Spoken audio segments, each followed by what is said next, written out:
Hasan Mansur bank থেকে চলে যাবেন ঠিক, কিন্তু যে প্রক্রিয়া তাকে চলে যেতে দেওয়া হলো এই প্রক্রিয়াটা অব্যাহত থাকলে কিন্তু আবার ঠিক একই জিনিস হলো যে এবার আমরা বাগে পেয়েছি, আমাদের মতো করে চালাবো। যখন আমরা কোনো নীতিমালার কথা বলি তখন সেই নীতিমালা প্রণয়ন করাটাই যথেষ্ট নয়, নীতিটা মেনে চলাটাও খুব গুরুত্বপূর্ণ। বাংলাদেশ ব্যাংকের মতন জায়গায় যদি নীতি কিভাবে তৈরি হচ্ছে এবং নীতি কিভাবে বাস্তবায়ন হবে এবং নীতিটাকে দেখবেন সেগুলো যদি নিয়ে স্বচ্ছতা তৈরি না হয়, আস্থাটা তৈরি না হয়, তাহলে পুরো ব্যাংক ব্যবস্থার ভিত্তিটাই কিন্তু টলমলে হয়ে যায়। খেয়াল করে দেখুন আমাদের রিজার্ভ যে এত ঘাটতি হয়েছিল সেই রিজার্ভটা আবার পূরণ হলো কিভাবে? পূরণ হলো তার ক্ষেত্রে একটা কাজ হয়েছিল যে টাকার মানটাকে আর বেশি নামতে দেননি, যে কারণে বাইরে থেকে যারা টাকা পাঠিয়েছেন বিশেষ করে আমাদের প্রবাসীরা তারা মনে করেছেন যে টাকা পাঠালে তো 124 টাকা আমি পাবো এখানে, ফলে প্রচুর পরিমাণ ডলার এসছে এবং আমরা দেখেছিলাম আমাদের যে রেমিটেন্স পরিমাণটা বেড়েছিল এবং সে কারণে আজকে বাংলাদেশ ব্যাংকের রিজার্ভটা ওই জায়গায়।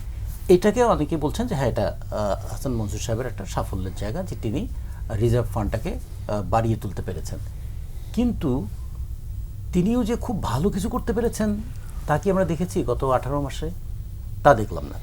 কারণ আমরা দেখলাম ঋণ খেলাফিদের জায়গাটাতে এইরকম পরিস্থিতি হলো যে তিনি দেখালেন যে আগের সরকার খেলাফি ঋণের বিষয়টাকে যেমন করে আড়াল করার চেষ্টা করেছিল তিনি সেই আড়ালটা তুলে দিয়েছিলেন, পরে দেখা গেল আমাদের প্রায় 6 লক্ষ কোটি টাকার উপরে খেলাফি ঋণ হয়ে আছে।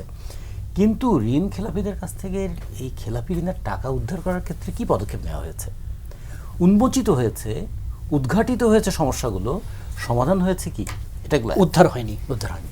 তারপরে ধরুন আমরা 6টা আমাদের এই ইসলামিক নামের যে ব্যাংকগুলো ছিল যেগুলি হয়ে গেল একীভূত করার চেষ্টা এবং অনেক দিন ধরে একীভূত হওয়ার চেষ্টা এবং সেটাকে আর একটা কম্বাইন্ড ইসলামী ফান্ড গঠন করার মতো চেষ্টা করা, কোনো কিছু কিন্তু করা গেল না। এই যে করা গেল না এটা কেন? এটা কি তার ব্যক্তিগত দক্ষতার অভাব নাকি এটা পদ্ধতিগত সমস্যার ব্যাপার? ফলে আমরা মনে করি যে ব্যক্তি খুব গুরুত্বপূর্ণ, তার চেয়ে অনেক বেশি গুরুত্বপূর্ণ হচ্ছে যে পদ্ধতিটাকে সচল রাখতে পারছেন কিনা। আর বিএনপি যখন বাংলাদেশ ব্যাংকের গভর্নর হিসেবে নিয়োগ দিলেন সেই নিয়োগটা রাজনৈতিক দৃষ্টিভঙ্গি থেকে যেহেতু, ফলে ভবিষ্যতে আরও অনেকগুলো নতুন নতুন বিষয় আসবে যে রাজনৈতিক কারণে খেলাফি ঋণের পরিমাণ বাড়বে কিনা, রাজনৈতিক কারণে ব্যাংকগুলোর উপর যে নিয়ন্ত্রণ সেগুলো নানাভাবে মানে শিথিল হবে কিনা, অথবা নানা ধরনের পছন্দের ব্যাংক সেগুলোকে গুরুত্ব দেওয়া হবে কিনা, এমনকি ব্যক্তির বিষয়টা সামনে চলে আসবে পদ্ধতিটাকে আড়াল করে। এই কারণে আমরা মনে করি যে মান্না ভাই যেটা শুরুতে বলেছিলেন যে শুরুটা খুব ভালো হলো না। শুরুটা যেমন হাসান মনসুরের কিন্তু 2028 সালের পর্যন্ত তার মেয়াদটা ছিল, তাকে যেভাবে একটু অসম্মানজনকভাবেও বিদায় দেওয়া হলো এটাও পদ্ধতি হিসেবে খুব ভালো হলো না। কারণ তাকে তো অপসারণ করতেই পারেন, সেই অপসারণ করে সেটাও একটা সম্মানজনক বিদায় কি হতে পারতো? অন্তর্বর্তীকালীন সরকারের রাজনৈতিক পলিসিগুলোর আমরা প্রত্যেকটা বিরোধিতা করেছি, কিন্তু তিনি যেভাবে একটা মবের রাজত্ব তৈরি করার চেষ্টা করেছিলেন, একটা মব সংস্কৃতিকে প্রশ্রয় দিয়েছিলেন, সেটাকে কি কন্টিনিউ করা হবে?